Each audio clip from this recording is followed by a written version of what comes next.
tupe moto wa uhai uliowaka zamani,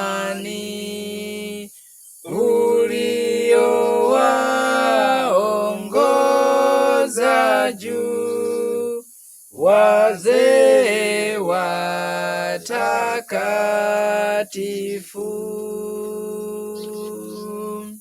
Wapi roho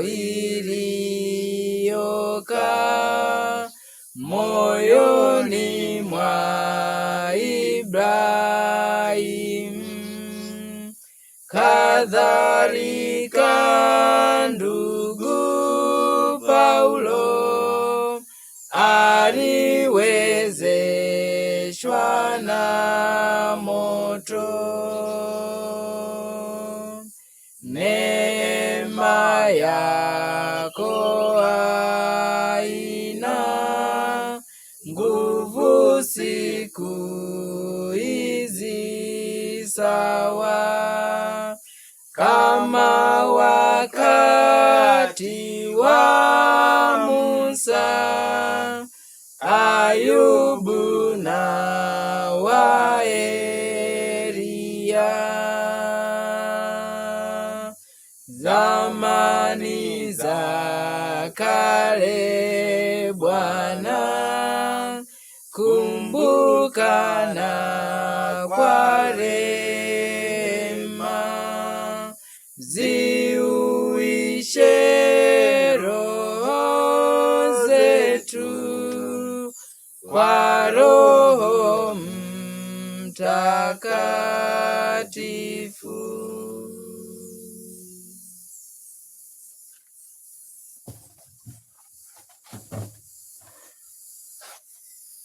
Tuombe. Baba yetu mwema, Baba mtakatifu, Baba uketie juu mbinguni, tunakushukuru kwa wakati huu mwingine ambao umetupatia watoto wako kwa ajili ya tafakari ya jioni ya leo. Tunalisifu na kulitukuza jina lako. Asante kwa sababu utaenda kuzungumza nasi, ukizungumza na kila mmoja wetu aliyepo mahali hapa, lakini na yule ambaye amepata neema hii kupitia mitandao hii ambayo Bwana umeiruhusu kwa ajili ya kueneza ujumbe wako. Asante kwa sababu sote kwa pamoja utatuvuta miguuni pa Kristo. Nasi kwa namna ya pekee Bwana tunakuja mbele zako tukiomba tupatie ile mioyo iliyo mepesi kuelewa, iliyo mepesi kuchukua mafundisho yako na kuyatendea kazi katika maisha yetu. Neema yako yatosha, uwe pamoja nasi tunapoanza tafakari hii tangu mwanzo hata mwisho. Ndilo ombi letu la pekee tunaloomba kwako Bwana, kupitia jina la Mwokozi wetu mpendwa Yesu Kristo. Amen.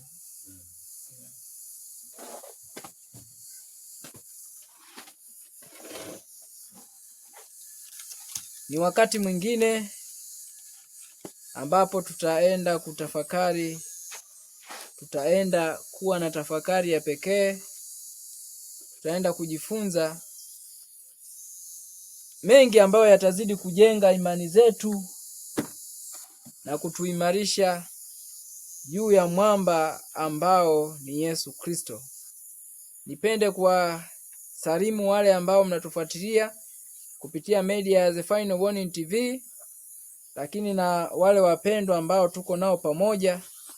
Basi ninawasihi tukajifunze kwa pamoja, na ninaamini sote tutabarikiwa kwa kile ambacho Mungu amekiandaa kuzungumza nasi katika wakati huu.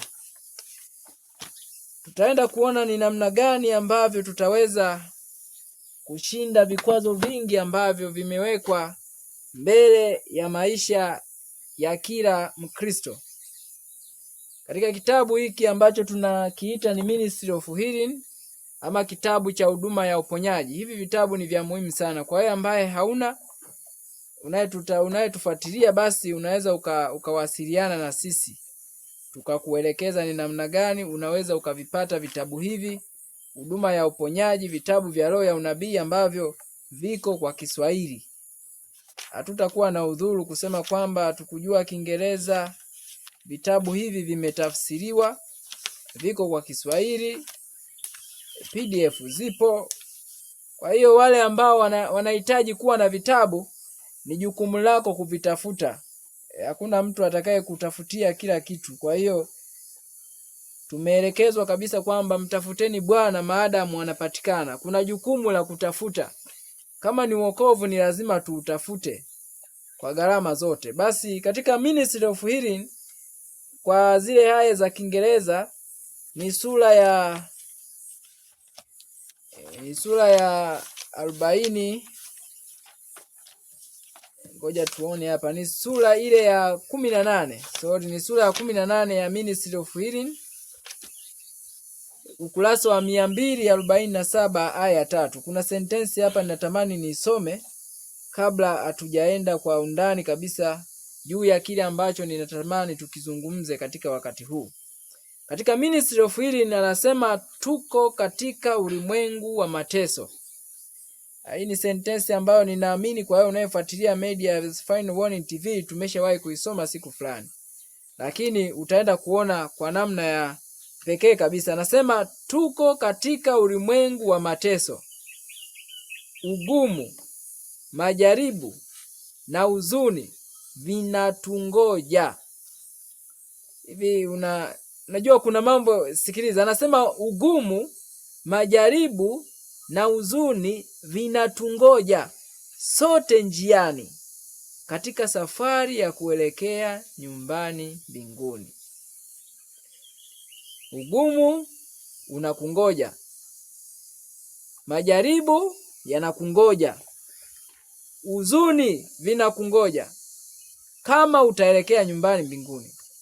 Kwa hiyo ukitaka ugumu usikupate, majaribu yasikukute, huzuni, lakini huzuni sidhani kama utakataa kwenda mbinguni hautakuwa na huzuni. Mimi ninaamini mtu asiyekuwa na Kristo hana furaha. Hakuna asiye na Kristo ambaye anaweza kuwa na furaha. Kama tulivyoambiwa kwenye Child Guidance kwamba furaha ya kweli inategemea kile utii kwa kile ambacho anakisema Bwana. Kwa hiyo nje ya utii kwa Kristo hakuna furaha nyingine tena. Kwa hiyo uweze ukasema niache kwenda mbinguni, hautakuwa na furaha maisha yote kabisa. Kwenye kitabu cha maandiko ya awali, tamani nisome hapa maandiko ya awali, wakati mjoli mmoja ananisaidia kunipatia maandiko ya awali.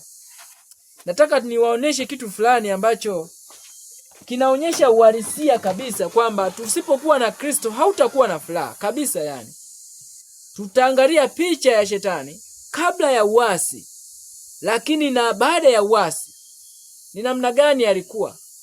Na ninatamani tuone kabisa wakati fulani ni namna gani nyuso zetu zinamdhihirisha shetani. Ndivyo tunaanza hivyo. Ngoja tusome hii kitabu hiki cha maandiko ya awali ama Hell Writings, ni ukurasa wa 148. 148 ya kitabu hiki cha maandiko ya awali. Kuna kitu fulani hapa mjumbe wa Mungu amekiweka wazi ambacho ninatamani uone kwamba nje ya Kristo hautakuwa na furaha kabisa. 148 ni aya ya 3. Anasema nilionyeshwa shetani kama alivyokuwa awali akiwa mwenye furaha na malaika aliyetukuka.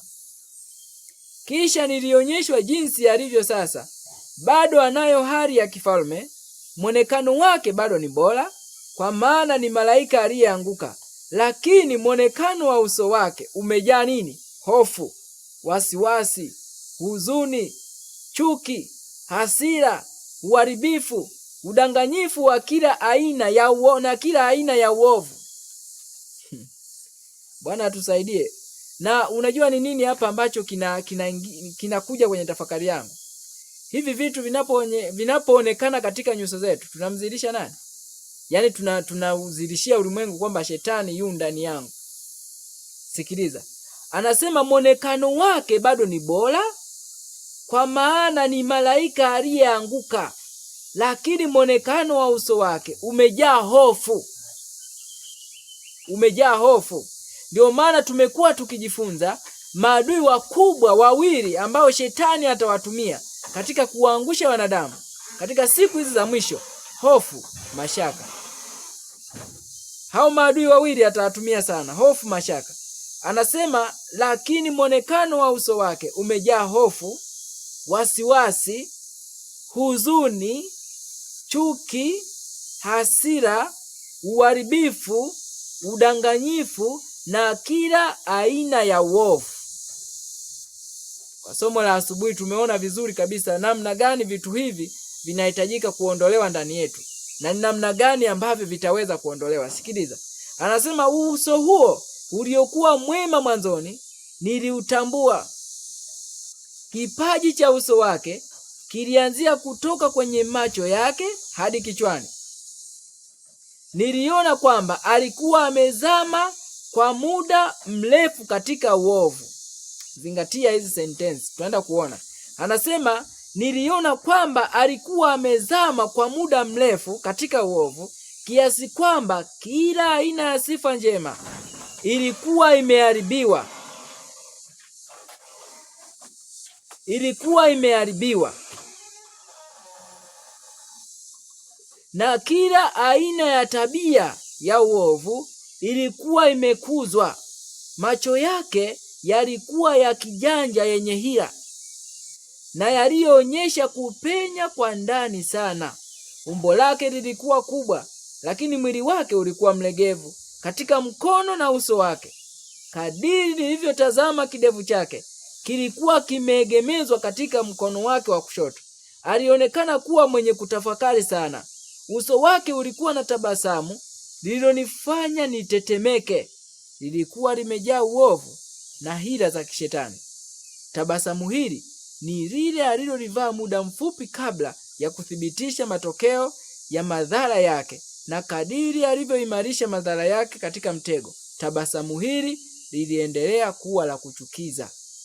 Kwa hiyo utaona kabisa nini ambacho kipo ndani ya yule ambaye hana Kristo ndani yake: hofu, wasiwasi, huzuni, hasira, chuki, uharibifu.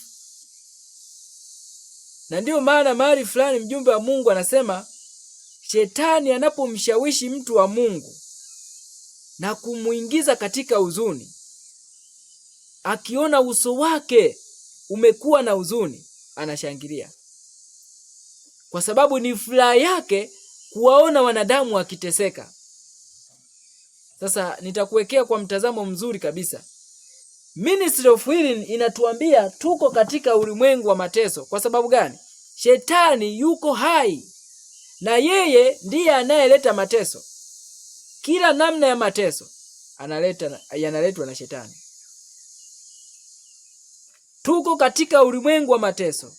Ugumu, majaribu na huzuni vinatungoja. Na kwa hakika wakati ambao tunaishi sio wakati wa kufurahia sana, wa kushangilia, wa sherehe. Sio wakati kabisa. Ndio maana hata zile sentensi za kusema happy new year sio kabisa, yani hazifai kabisa hata kusema wakati huu. Uenda ukasema ni sad new year. Watu tunafurahia 2026 happy new year, lakini this is a sad new year. Hauwezi ukasema happy new year. Swali, Yesu akija leo nitaokoka kweli? Nitakuwaje happy new year wakati Yesu akija leo sitaokoka? Alama ya mnyama ikapitishwa leo, je, kweli sitapokea? Kwa hiyo it is sad new year, wapendwa. Sikiliza, anasema, lakini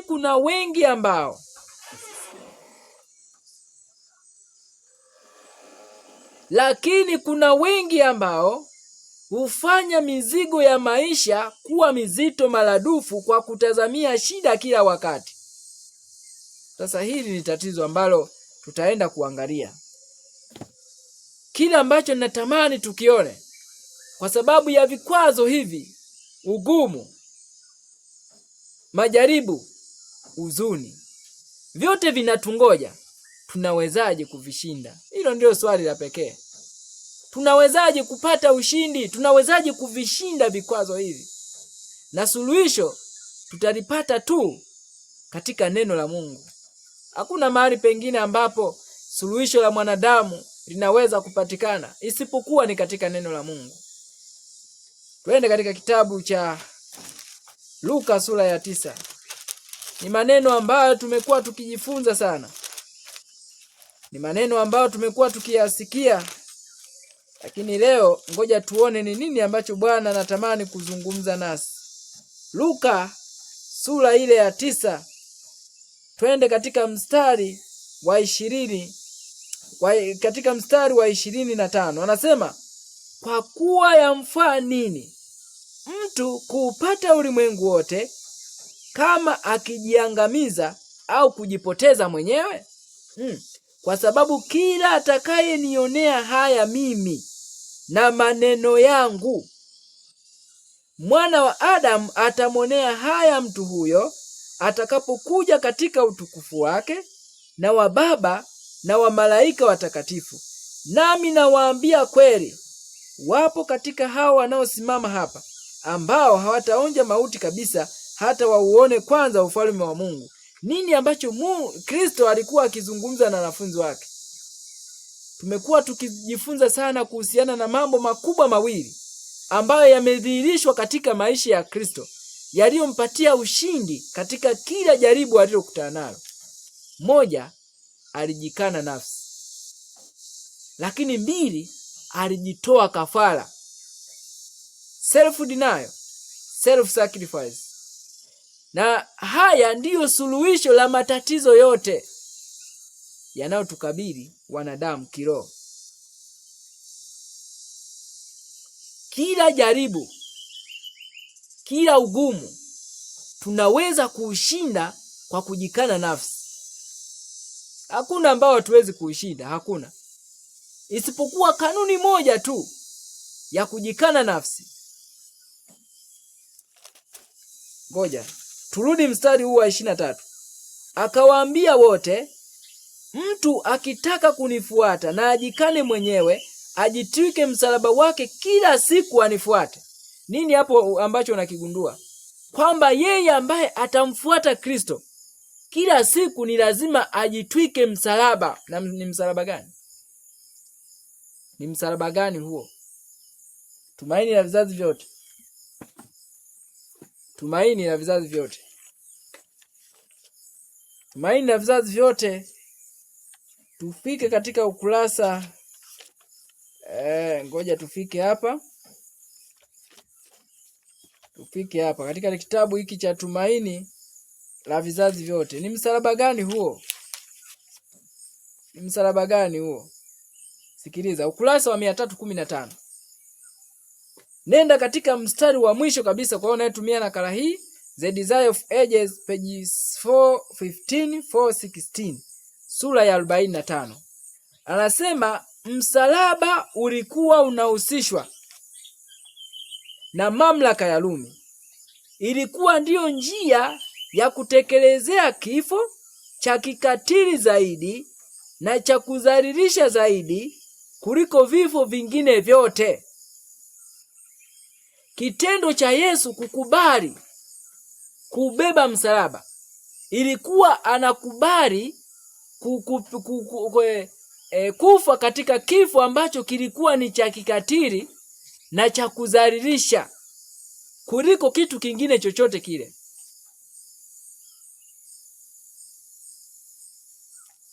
Anasema wahalifu wa hadhi ya chini zaidi walitakiwa kubeba msalaba kwenda mahali pa kutekelezea adhabu hiyo. Na mara nyingi msalaba ulipokaribia kutwishwa mabegani mwao, walileta upinzani kwa nguvu na fujo mpaka wakati walipozidiwa nguvu. Na mara hiyo zana hii ya kutesea itakuwa juu yao, ikatua juu yao. Wito wa Yesu anasema mtu ambaye atataka kumfuata kwanza anajikana mwenyewe, alafu msalaba anajitwika mwenyewe. Angalia tofauti ya hiki ya kile ambacho kinazungumziwa kwenye Tumaini la Vizazi Vyote na kile ambacho Kristo anakihitaji kwetu. Katika muktadha hapa, wale wahalifu ambao walikuwa wakiteswa katika msalaba walikuwa wanaleta usumbufu, yaani mpaka msalaba ubebe. Ilikuwa ni vurugu, purukushani za kugombana hapo. Lakini sio hivyo kwa Mkristo. Yesu aliubeba mwenyewe. Kielelezo cha Mkristo wa kweli katika wakati huu, tunaposhirikiana na Kristo katika mateso, katika huzuni, katika ugumu na majaribu, ni sawa na kile alichofanya Simoni Mkirene, ambaye baada ya Yesu, kwa sababu ya udhaifu wa mapigo mengi, akashindwa kuendelea kuubeba msalaba ule. Simoni Mkirene ikabidi abebeshwe yeye. Lakini ukisoma katika Desire of Ages sura ya 78 inasema Simoni Mkirene aliubeba msalaba ule kwa furaha na aliona ni tendo la baraka kuubeba. Tunaenda kusoma kwenye Biblia nini ambacho Mungu anatamani tukijue hapa.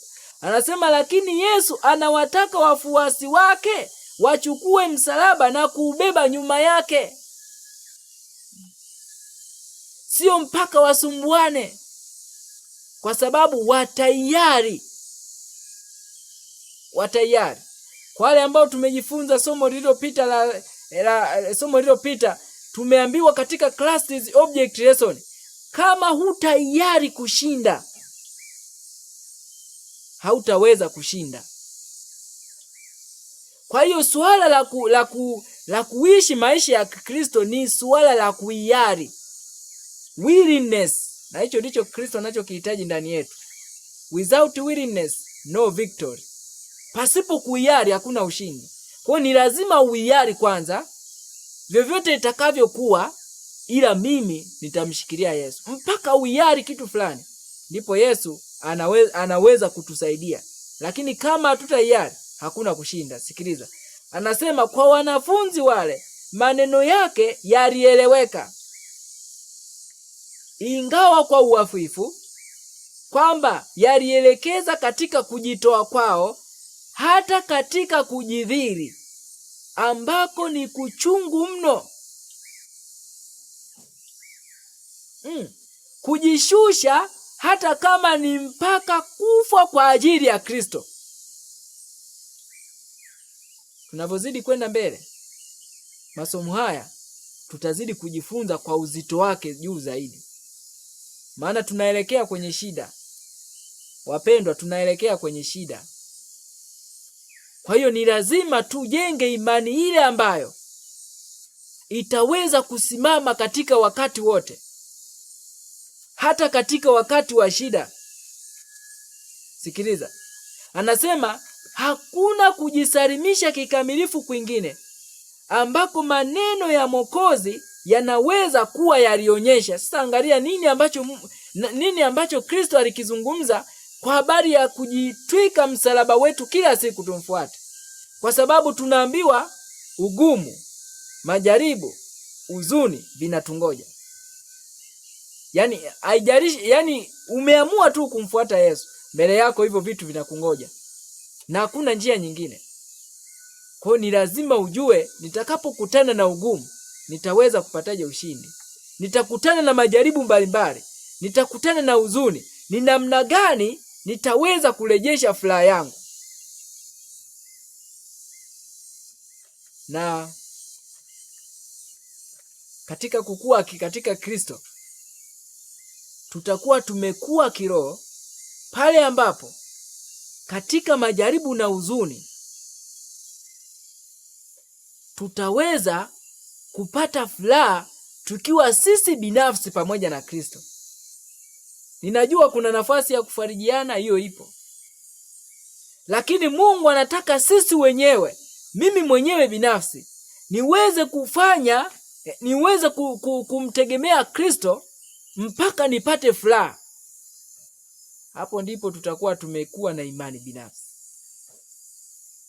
Sio mpaka tutiwe moyo na mtu mwingine.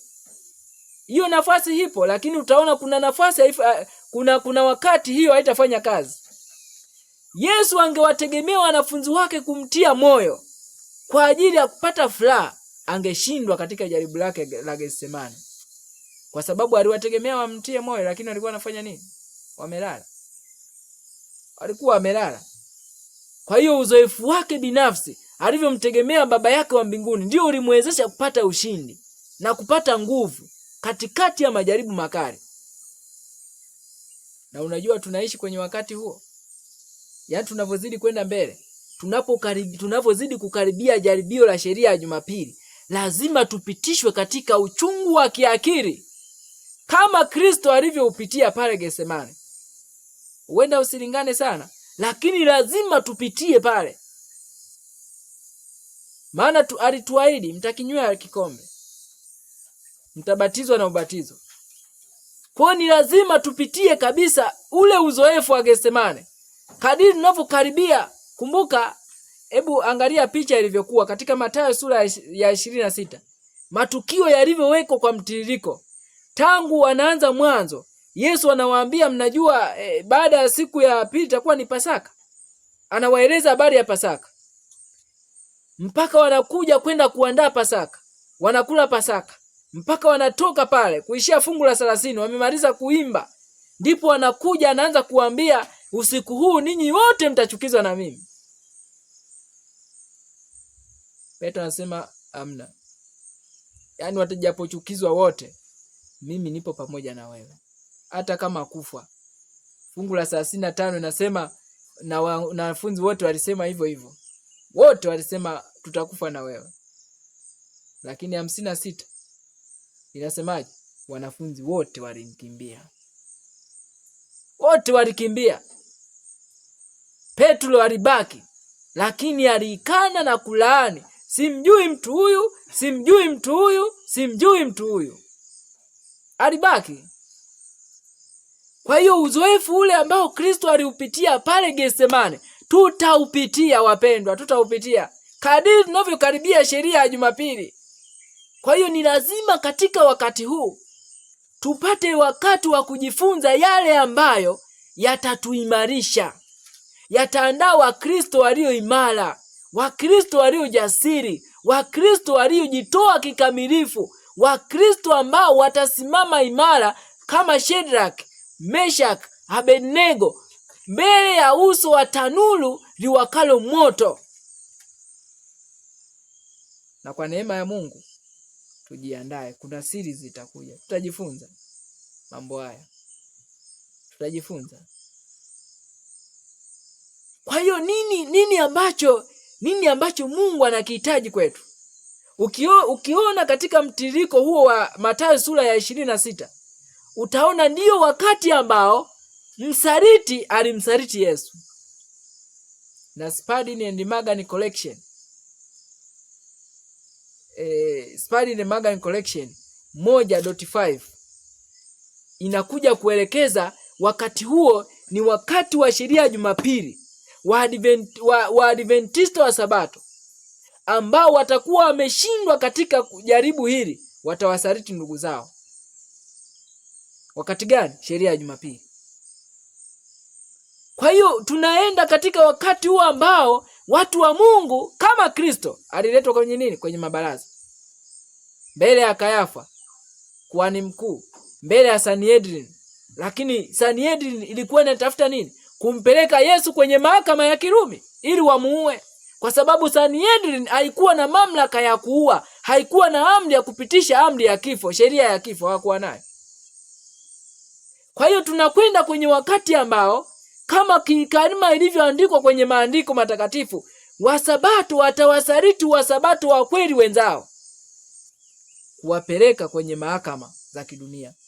The Great Controversy, page 608, kitabu cha Pambano Kuu, kwa hichi ambacho huwa tunakitumia kidogo, ukurasa wa 504 aya ya kwanza, sura ya 38,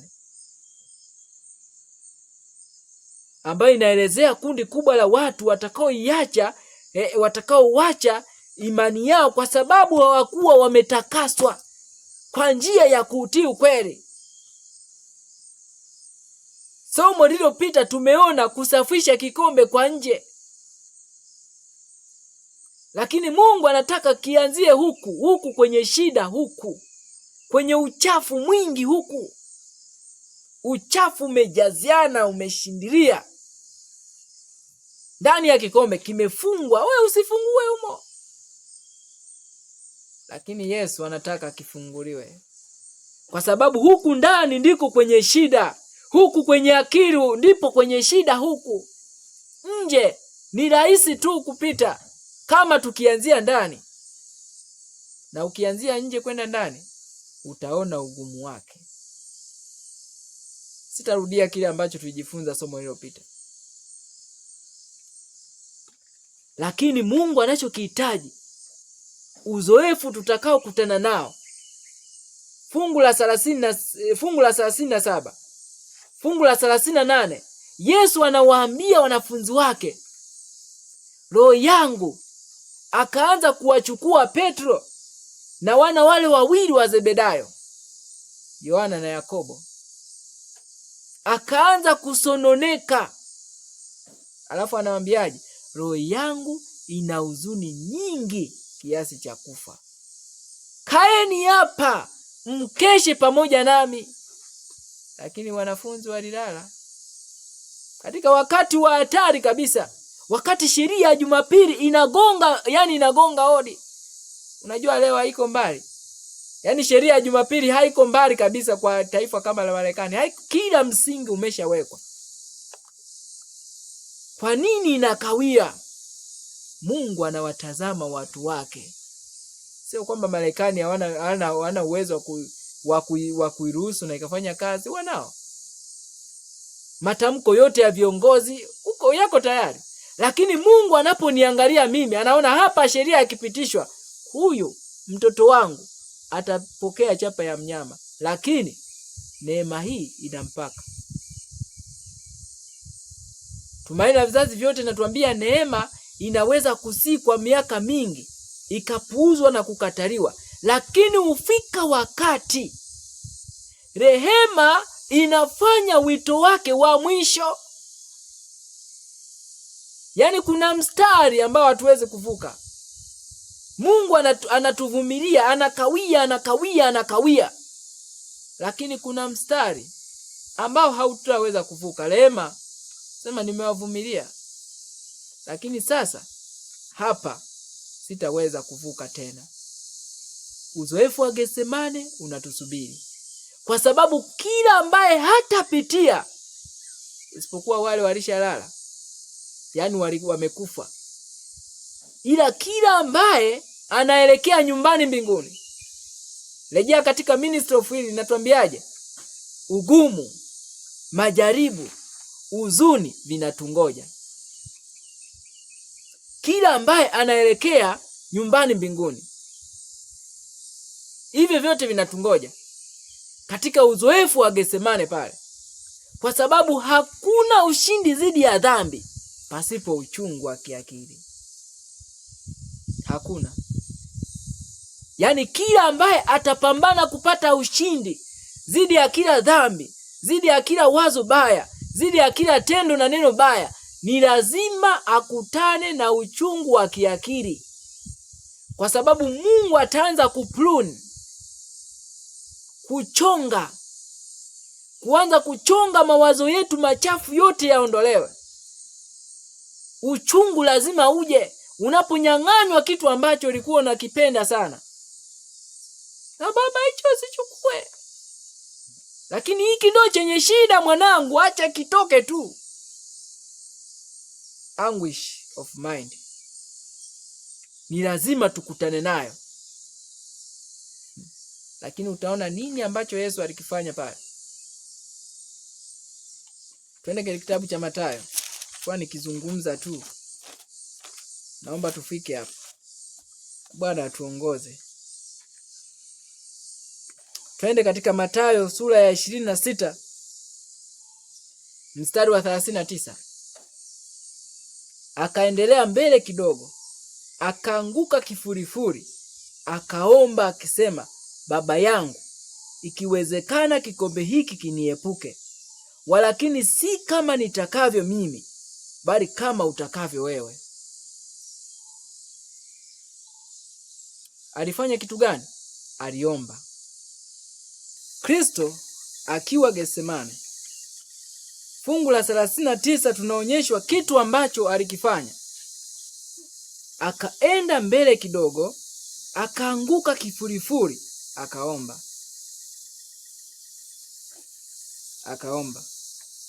Akisema, Baba yangu, ikiwezekana kikombe hiki kiniepuke, walakini si kama nitakavyo mimi, bali kama utakavyo wewe. Kwa ni nini hatua ya kwanza ambayo Kristo alifanya? Aliomba.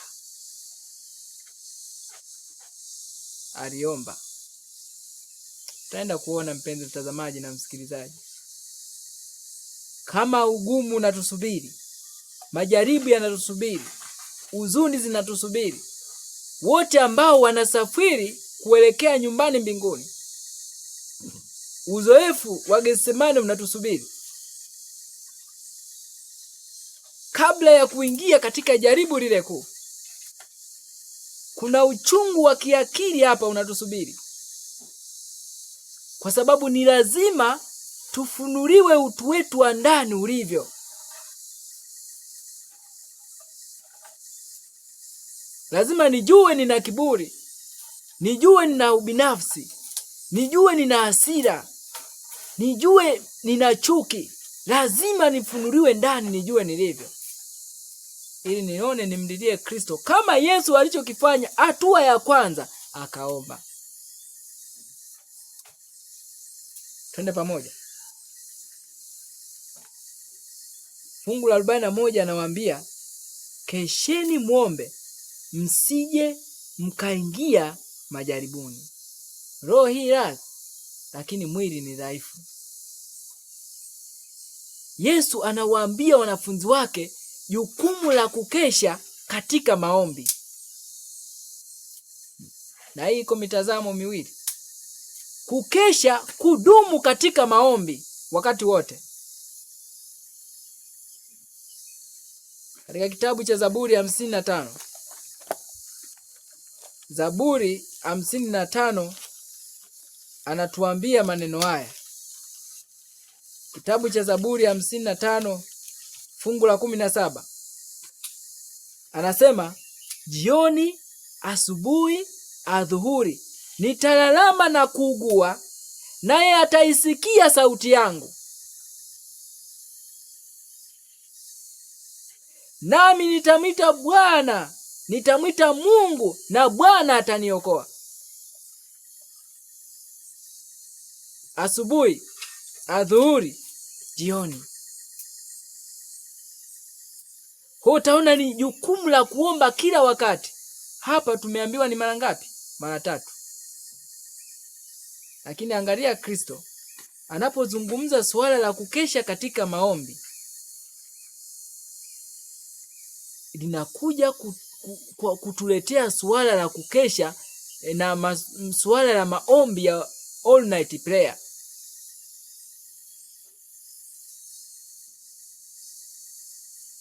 Maombi ya usiku mzima. Lakini kitu cha ajabu leo ndipo utaona ni namna gani shetani anataka watu wapotee. Ninaweza kukesha nikiwa nina chati. Ninaweza kukesha nikiwa naangalia movie. Ninaweza nikikesha naangalia season. Naweza kukesha vizuri, lakini siwezi kukesha katika maombi. Siwezi kukesha nachunguza Biblia. Wewe angalia tu mwenyewe. Wakati unakesha, ni nini ambacho unakuwa unakifanya? Ni nini ambacho unakuwa unakifanya? Yaani Biblia, unajua ndio maana hatutakuwa na udhuru wapendwa. Hatutakuwa na udhuru. Kama ninaweza kutumia masaa 3, masaa 2, masaa 4 nikiwa natumia tu simu yangu, na scroll simu yangu, na si kwamba nasoma, ninaangalia tu, nikipita huku naangalia, naweza kuongea, naongea na simu na chati, lakini siwezi kutumia masaa hayo nikasema hebu ngoja naomba nisikilize ubiri hili. Siwezi kutumia masaa hayo ni usome. Unadhani hapo utakuwa na udhuru? Hakuna udhuru. Kwa sababu kitendo cha kusema hukuwa na muda, hapana, muda ulikuwa nao, ila umepoteza muda.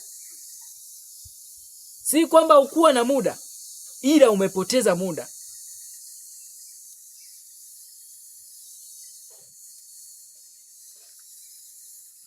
Fungu la 42. Akaenda tena mara ya pili akaomba. Na hiyo ilikuwa ni masaa ya usiku. Aliomba mara 3. Ndipo anakuja katika fungu la 45. Mara ya 3 wanafunzi bado wamelala. Mara ya kwanza wamelala, mara ya pili wamelala, mara ya 3 wamelala.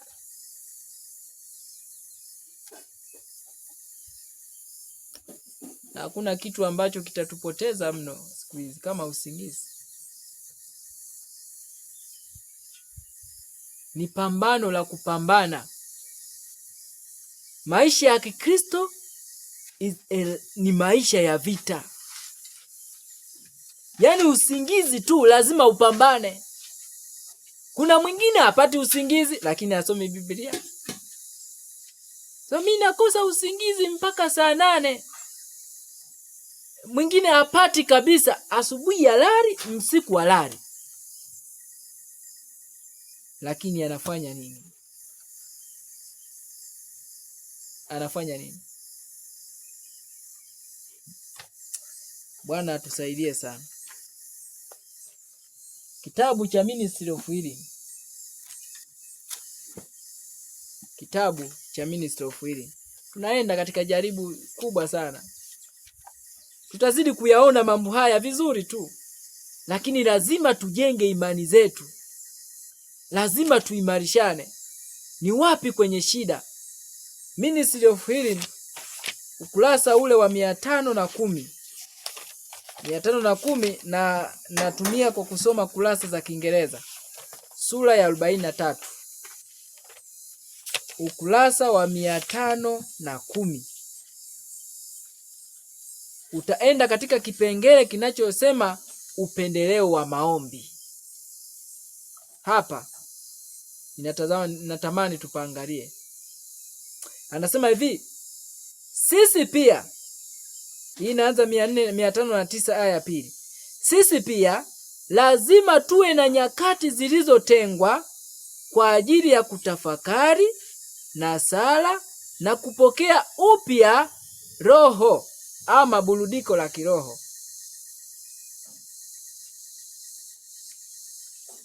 Sisi hatuthamini nguvu na ufanisi wa maombi jinsi tunavyopaswa. There is power in prayer. Ila ni kwa sababu hatuthamini nguvu ya maombi kama inavyopaswa. Yesu akiwa Getsemane aliomba mara 3 na ilikuwa ni usiku. Kwa hiyo hakulala. Na sijui alikuwa anaenda mara ngapi anawakuta wanafunzi wakiwa bado wamelala. Mara ya pili anawakuta wamelala. Mara ya 3, kama tukifuata mtiririko ule masaa ya maombi, saa 3, saa 6, saa 9, Yesu anarudi tayari alfajiri. Yeye hakulala, alikesha kwa ajili yao. Yaani unakesha kwa ajili ya yule ambaye amelala.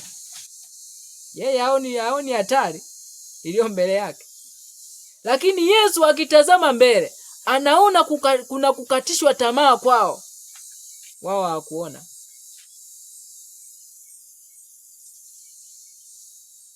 Twende pamoja. Anasema hivi, sala na imani zitafanya kile ambacho hakuna mamlaka duniani inaweza kutimiza. Sala na imani zitafanya kile ambacho hakuna mamlaka duniani inaweza kutimiza. Unajua hizi sentensi sio uongo. Ni za kweli. Hivi unadhani ni mamlaka gani duniani ingeweza kuwaamuru wale simba kwenye tundu la simba kipindi cha Danieli wasimle Danieli? Mfalme mwenyewe usingizi ulimpaa, lakini hakuweza kuwaamuru, na yeye alikuwa ni mfalme. Kwa juu ya mfalme tena ni nani utamweka? Chini yake huku tayari walishashindwa.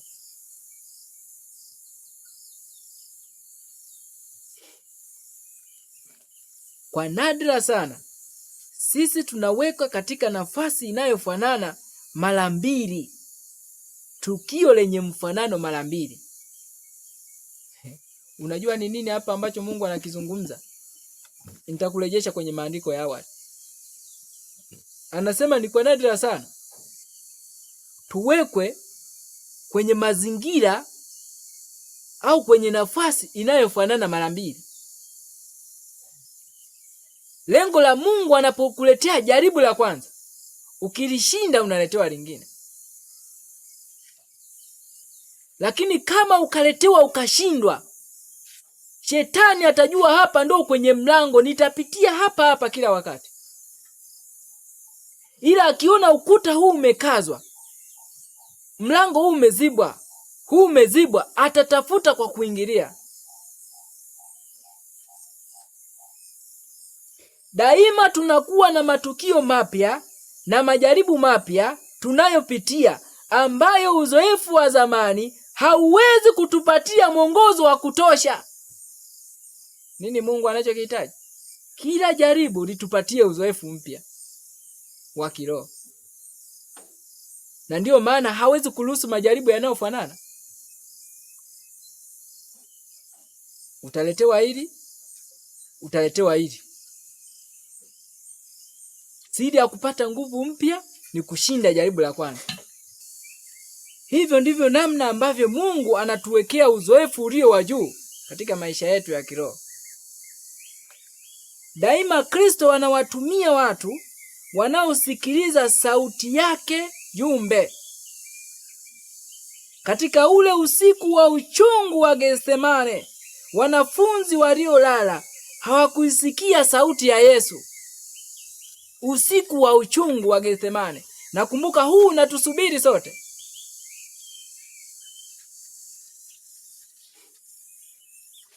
Kwa sababu ndiyo uzoefu pekee. Pasipo Getsemane hakuna taji ya ushindi. Pasipo uchungu ule wa kiakili, uchungu wa kuhuzunikia ni namna gani nitaweza kushinda. Pasipo uchungu ule wa Getsemane, no victory. Hakuna ushindi. Sikia. Walikuwa na hisia ndogo tu ya uwepo wa malaika. Hivyo walipoteza nguvu na utukufu wa tukio hilo. Kwa sababu ya kusinzia na kulala kwao, walishindwa kupokea uthibitisho ambao ungezitia nguvu na uimara roho zao kwa matukio ya kutisha mbele yao.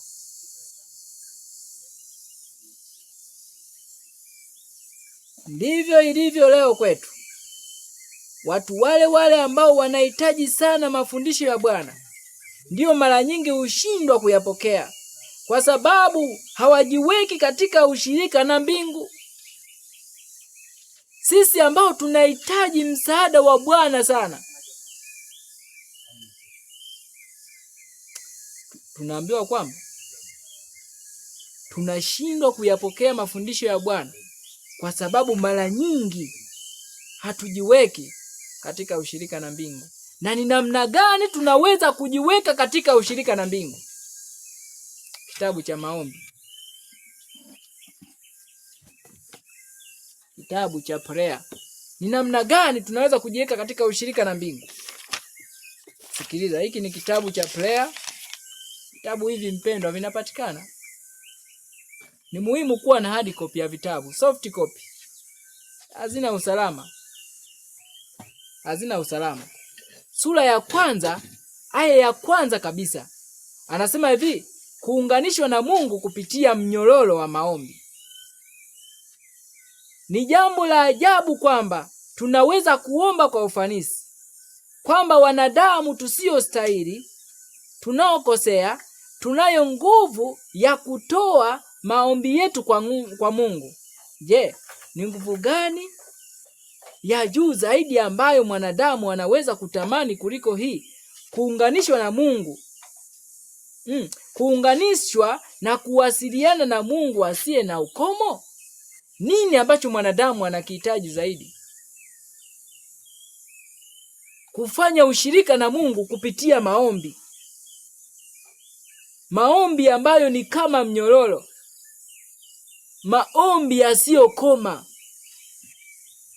Kama alivyozungumza Daudi, asubuhi, jioni, asubuhi na adhuhuri nitalalama mbele za Bwana. Katika usiku ule Getsemane, Yesu aliomba usiku mzima, alikesha, wanafunzi wakiwa wamelala. Sikiliza, anasema hivi, mtu dhaifu mwenye dhambi ana nafasi ya kuzungumza na muumbaji wake. Tunaweza kutamka maneno ambayo yanafika kwenye kiti cha enzi cha mfalme wa ulimwengu. Tunaweza kuongea na Yesu tunapotembea njiani, naye anasema, mimi niko mkono wako wa kuume. Kwa hiyo ni namna gani tunaweza kufanya ushirika na Mungu kiasi cha kuweza kuyapokea mafundisho ya Bwana? Kupitia maombi. Hakuna usalama kama tutapuuzia maombi. Hakuna usalama. Pale katika uchungu wa Getsemane tutafeli. Ndio maana wapendwa, ni wakati wa kuchunguza Ukristo wangu upoje.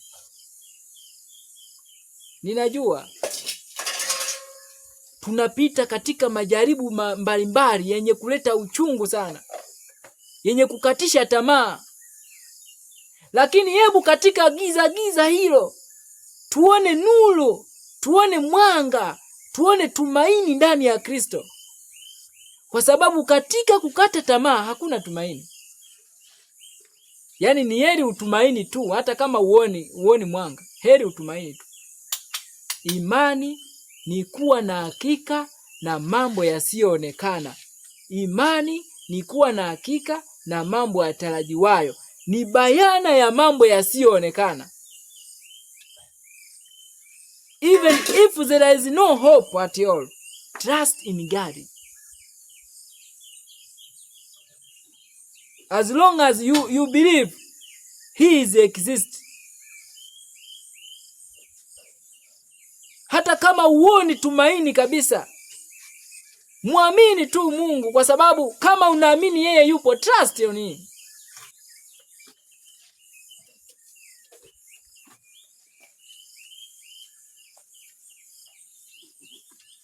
Tuendelea Ministry of Healing.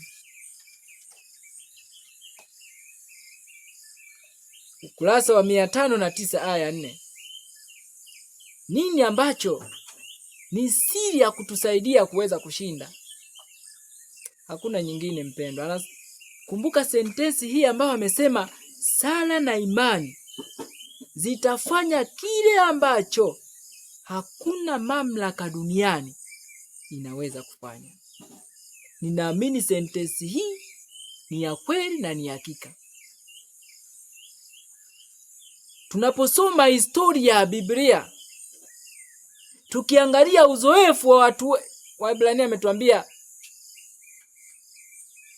msiwasahau wale waliokuwa akiwaongoza tangu zamani. Uchunguzeni sana mwisho wao, igeni imani yao.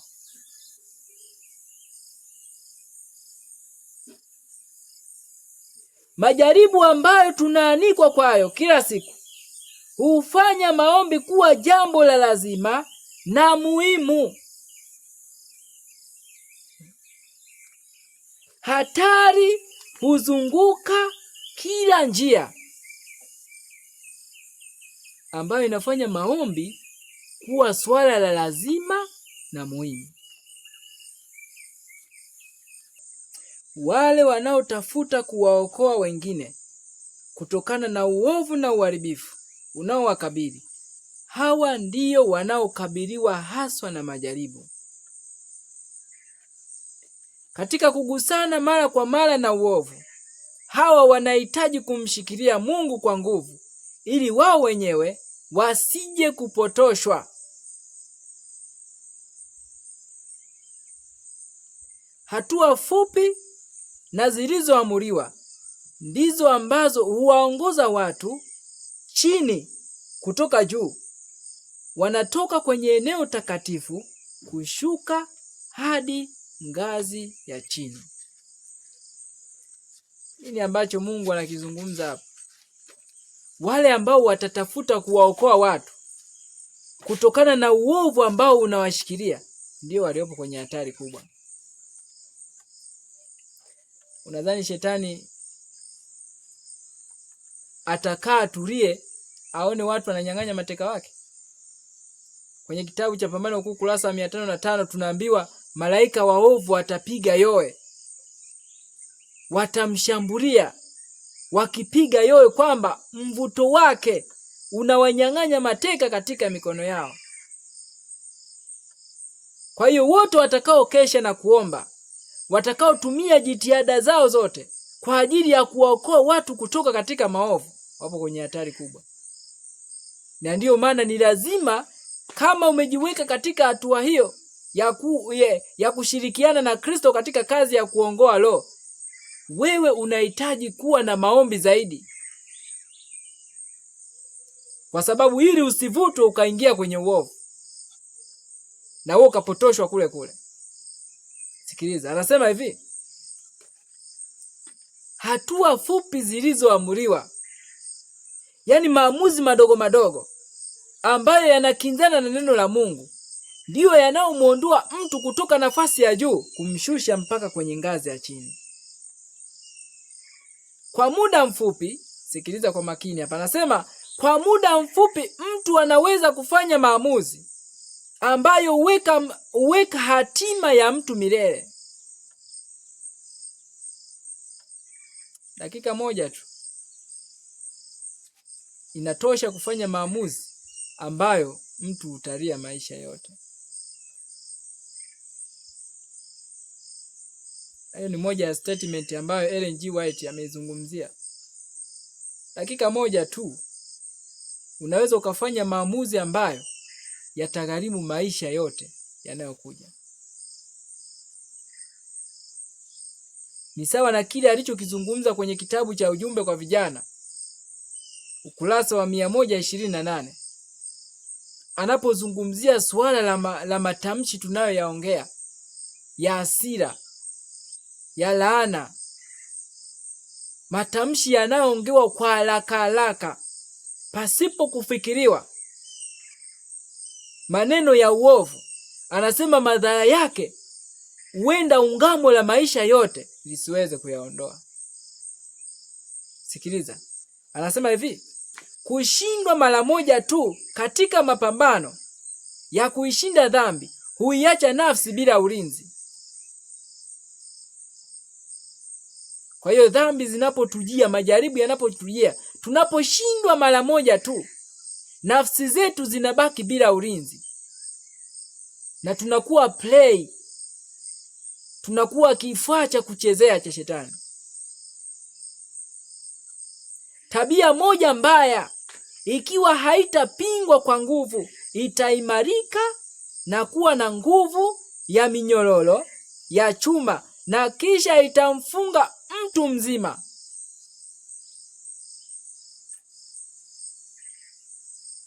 Kwenye kitabu cha Christ's Object Lesson sura ya 24, Without a Wedding Garment, ni ukurasa wa 313 pale, kuanzia 311 313, anakuja kuzungumzia namna hukumu ya upelelezi inayofanyika. Maana ile sura inazungumzia swala la hukumu ya upelelezi.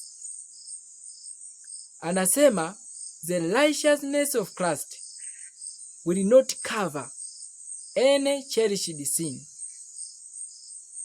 Haki ya Kristo haitaificha, haitaifunika dhambi yoyote iliyong'ang'aniwa.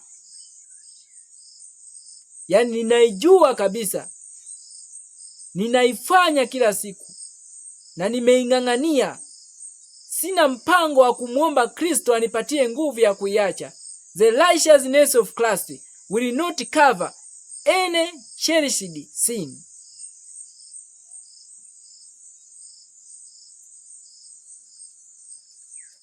Sababu ya watu wengi kuachwa peke yao katika maeneo ya majaribu ni kwa vile hawamweki Bwana mbele yao daima. Hiyo ndio sababu kubwa. Kumbuka, tunaangalia mbele yetu kuna ugumu, kuna huzuni, kuna majaribu. Tutawezaje kushinda? Ni lazima tumweke Bwana mbele yetu daima.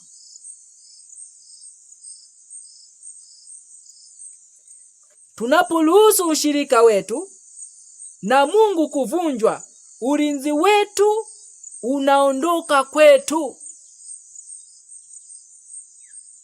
Ushirika wetu na Mungu unapovunjwa, our communion with God when is broken down. Ushirika wetu na Mungu unapovunjwa, tunaambiwa ulinzi wetu unaondoka kwetu. Tumesoma hapo. Ushirika wetu na Mungu unajengwa kwa namna gani? Tumeambiwa kupitia maombi. Na unajua ndicho shetani anachokifanya anapohitaji kumshambulia mtu. Anaenda kuondoa maskari wa ulinzi kwanza. Kitabu cha Pambano Kuu. Naomba nikusomee statement moja inayopatikana kwenye kitabu cha Pambano Kuu. Ngoja uone nini ambacho shetani anakifanya. Ukurasa wa 439. Aya ya kwanza. Wakati watu wa Mungu, sikiliza. Wakati huu watu wa Israeli walikuwa waaminifu kwa Mungu, na kwa kadiri ambavyo wangeendelea kuwa watiifu katika sheria yake, hakuna utawala duniani au jehanamu ambao ungeweza kuwashinda. Kwenye Ministry of Healing anatuambia sala na imani vinaweza kufanya kile ambacho hakuna mamlaka duniani inaweza kufanya. And that is true. Pambano Kuu anatuambia hivi, utiifu kwa sheria za Mungu unamuweka mwanadamu katika ulinzi ambao hakuna mamlaka duniani wala jehanamu utaweza kumshinda.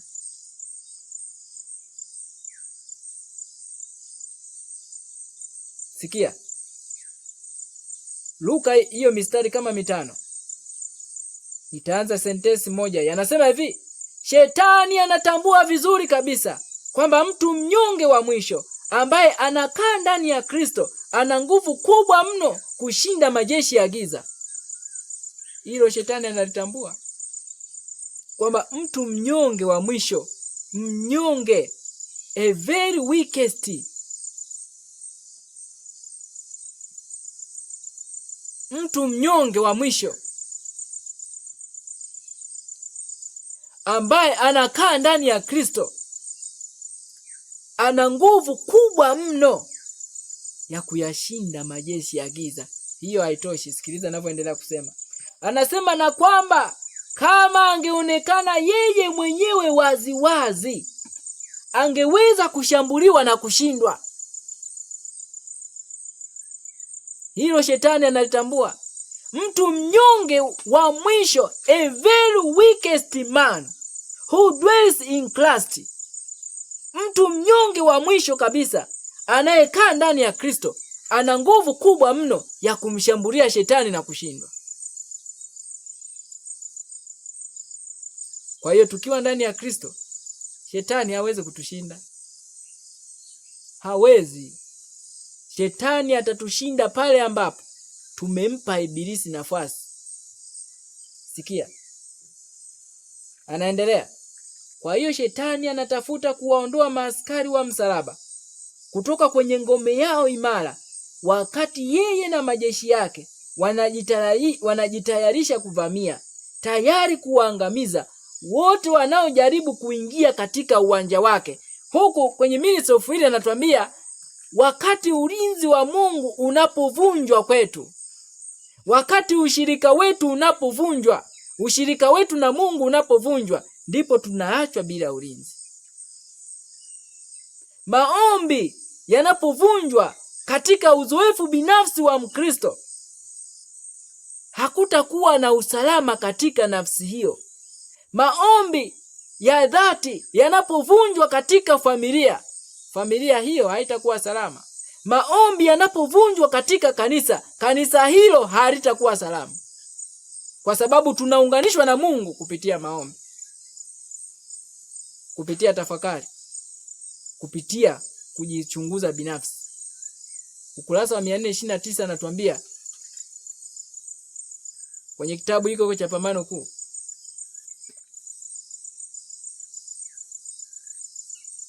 kuna sentensi pale anasema ukurasa wa 431, shetani anajua vizuri kabisa wote atakao waongoza kupuuzia maombi na kuchunguza maandiko watashindwa katika mashambulizi yake. Sura 32. Sikiliza.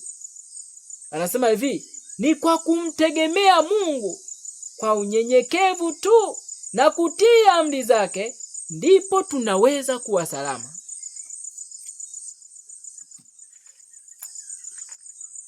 Nje ya hapo hakuna usalama. Katika wakati huu tunahitajika kuomba kama tulivyoimba, tupe moto wa uhai uliowaka zamani. Bwana atusaidie. Tutaangalia mbele huku, iko siri zinakuja. Lazima Bwana atupatie moto kweli wa uhai uliowaka ndani ya mifupa ya Yeremia, iliyomfanya aseme ya kwamba nami nikisema kwamba sitalitaja tena jina la Bwana, ndipo kuna kuwepo ndani yangu kama moto uwakao, nami siwezi kujizuia. Tupe moto wa uhai.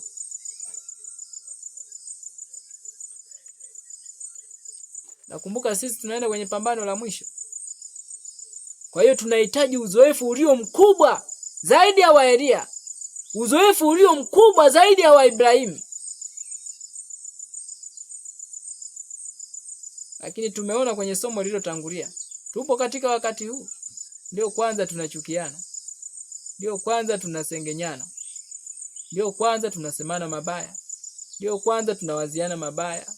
Hasira zimejaa mmoja kwa mwingine, uchungu umejaa mmoja kwa mwingine, hakuna kusameheana. Hiyo ni imani ya namna gani? Confusion, machafuko. Na huo sio Ukristo. Huo sio Ukristo kabisa. Na ninaamini kabisa hakuna mtu ambaye amefanya suala la maombi kuwa la muhimu katika maisha yake atakayeruhusu moyo wake kumchukia ndugu yake. Haiwezekani kabisa. Haiwezekani.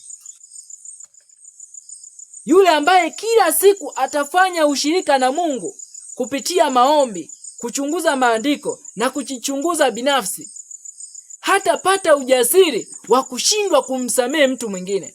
It is impossible. Haiwezekani. Ni pale tunapopuuzia maombi, ni pale tunapopuuzia kuchunguza maandiko na tunatembea kwa mawazo yetu wenyewe na maneno ya ulimwengu, ndipo tunakuwa na nguvu na ujasiri wa kuwachukia ndugu zetu, na ndipo tunajiweka kuwa wauaji. Whosoever hates his brother is a murderer. Kwa nini tusiachane na mambo haya? Kama tunaelekea mwisho, ukingoni kabisa, Yesu anawaona kina Petro hawamuombei, wamelala, lakini hakuwachukia. Bado Yesu anamuona Yuda anakuja kukiri amemsaliti, lakini hakumchukia. Ni kwa namna gani sisi ambao tunadai kuwa Wakristo na Biblia inatuambia iweni na nia hiyo hiyo ndani yenu, tunapata ujasiri wa kuchukia watu? Tunautoa wapi? Ujasiri wa kutokuwasamehe wengine tunautoa wapi? Unapata wapi ujasiri? Sikiliza. Anasema hivi, sio makusudi yako yote mazuri na nia njema ndiyo yanayokuwezesha wewe kustahimili uovu. Lazima uwe mwanaume na mwanamke wa maombi. Imesema ni hiari. Imeandikwa ni lazima uwe mwanaume na mwanamke wa maombi. Maombi yako hayapaswi kuwa hafifu, yanayozimia, ya hapa na pale, yasiyo thabiti, bali ya dhati, yenye uvumilivu na ya kudumu. Sio ya circumstance mpaka tatizo litokee. Taifa liitishe maombi. Muombeeni rais, ndio kwa unafiki tunaomba. Ni maombi ya bahari yani. Yezebeli ndiye aliitisha maombi ya taifa zima, ndipo watu kwa unafiki walijifanya wanaomba. That is not devotion. Mungu anataka ya mtu binafsi kuelewa ninatakiwa kuwa na communion with God individually. Kwa sababu katika pambano la uchungu Getsemane, kila mmoja atapambana peke yake. Hakuna wa kukufariji, hakuna wa kukutia moyo, hakuna wa kukuambia neno moja la kukutia nguvu, isipokuwa malaika wa Bwana ambao hutawaona. Lakini kwa mwanadamu, kila mmoja atapambana na roho yake. Yaani hata baba atasahau kama ana mtoto. Mama atasahau. Isaya 49. Siongei vitu ambavyo havipo. Isaya 49:15, 16. Je, mwanamke aweza kumsahau mtoto wake anyonyaye, mwana wa tumbo lake, asimhurumie? Anasema naam, hao wanaweza kusahau. Yaani mama atasahau kabisa kama ana binti. Atapambana kwa ajili yake mwenyewe. Ezekieli 14:20. Kwa ni lazima pale kila mmoja yeye mwenyewe binafsi apambane kupata ushindi. No one will play for you. Yaani utasahau ni nani na rafiki. Kila mmoja atang'ang'ana kupata yeye mwenyewe kusalimisha maisha yake na Mungu. Sikiliza. Anasema hivi, sio lazima upige magoti kila wakati ili kuomba. Jenga mazoea ya kuzungumza na Mwokozi. Unapokuwa peke yako, unapotembea, unapokuwa na shughuli nyingi, na katika kazi zako za kila siku, hebu moyo uinuliwe katika maombi, kimya kimya, ukiwa katika kuomba msaada, nuru, nguvu na ujuzi. Hebu kila pumzi yako iwe maombi.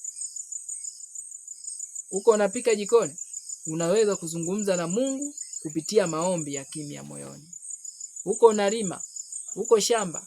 Yesu hata katika benchi ya karakana, alipoona moyo wake huenda hakuwa naomba, alianza kuimba ili mawazo yasitoke kwa Mungu. Sisi tunapofanya kazi zetu huwa tunazungumza nini? Huwa tunazungumza nini?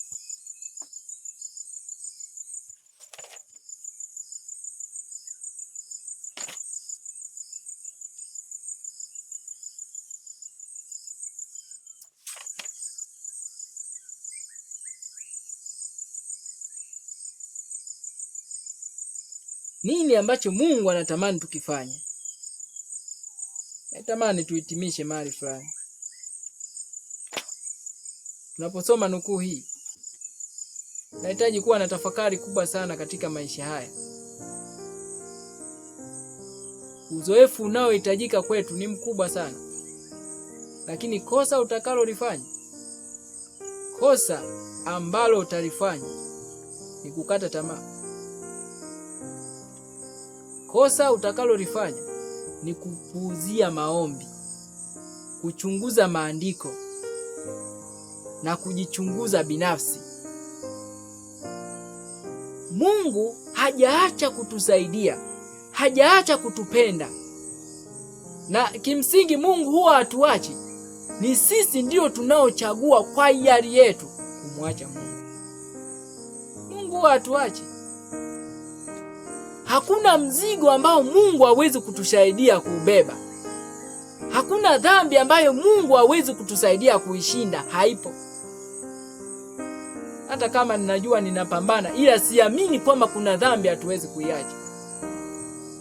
Haipo. Yaani kusema kwamba kuna dhambi hatuwezi kuishinda ni sawa na kusema Kristo hakufa msalabani. Na kifo cha Kristo kina maana gani sasa? Hakuna dhambi ambayo hatuwezi kuishinda.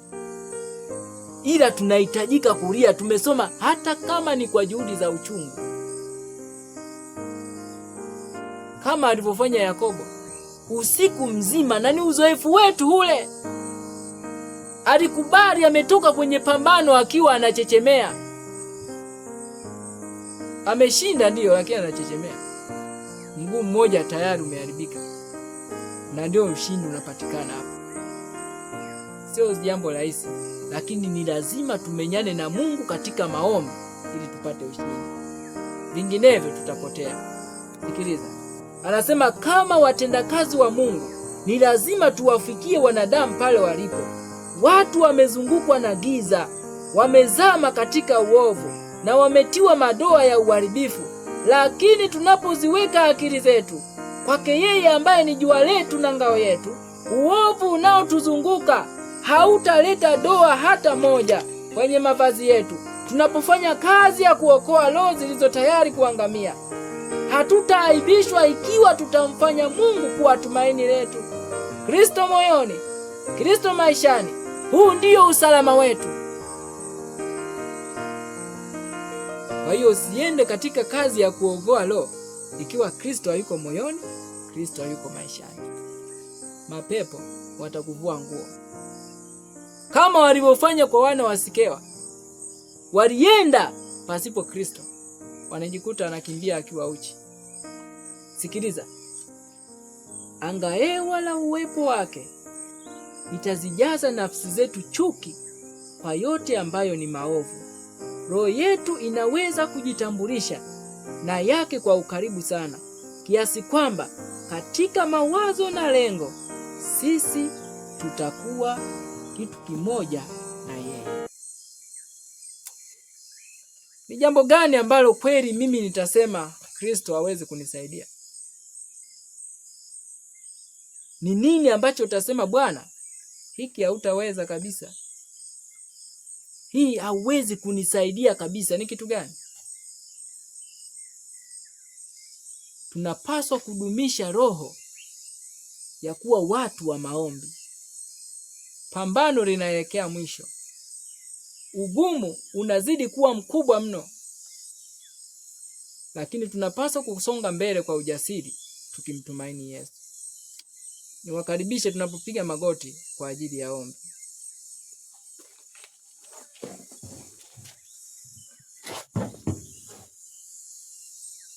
Baba yetu mwema, Baba mtakatifu, tunakushukuru kwa tafakari hii uliotujalia jioni ya leo. Tusaidie watoto wako, tunao madhaifu mengi ambayo tunapaswa kuyashinda. Peke yetu hatuwezi. Peke yake mtazamaji wako na mtoto wako hawezi. Tujalie nguvu kutoka kwako, tukaweze kushinda mapambano yote yanayotukabili. Kwa jina la Bwana na Mwokozi wetu Yesu Kristo, tunaomba tukitumaini. Amen. Amen.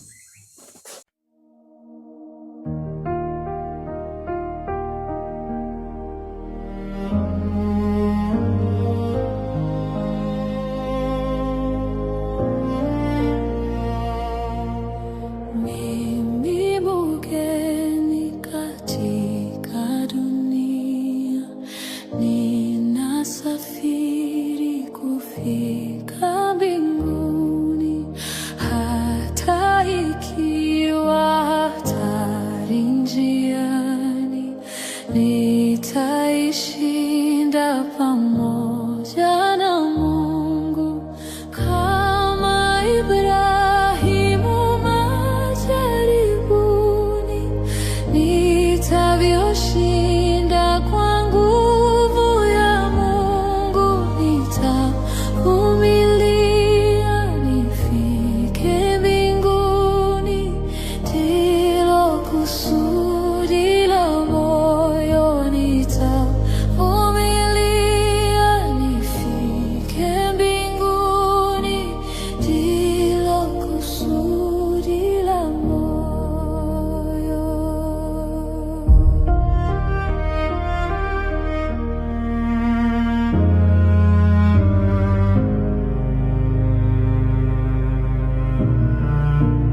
tusisumbuke katika safari, tuwatazame walitangulia.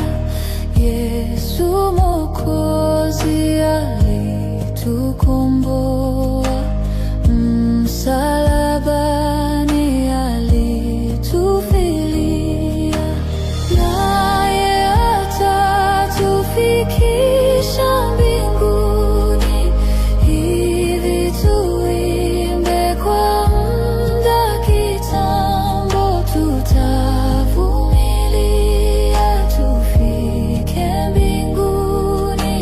Ndilo kusudi la moyo, tutavumilia tufike mbinguni. Ndilo kusudi la moyo.